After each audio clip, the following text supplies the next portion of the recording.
जी बिल्कुल, हम इस वक्त मौजूद हैं लव चैम्बर ऑफ कॉमर्स में, जहां आज एसोसिएट क्लास के इलेक्शन जारी हैं। 13,699 वोटर अपना राय हक इस्तेमाल करेंगे।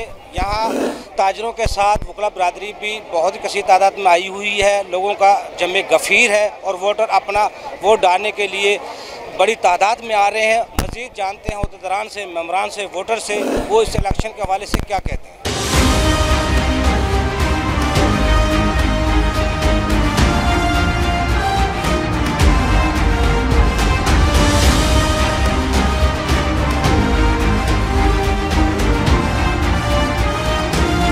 क्या इलेक्शन हो रहा है, सिलेक्शन खत्म हो रही है। हम पूरा उम्मीद है कि हमारा ग्रुप जो है इंशाल्लाह ताला बाकी सीटें जो एसोसिएट की सीटें वो जीतेगा इंशाल्लाह ताला। हमारी दोनों एसोसिएशन ने, कैब ने और फीफा ने भरपूर जो है इनकी हिमायत का ऐलान भी किया हुआ है और हम इंशाल्लाह ताला वोट भी कर रहे हैं।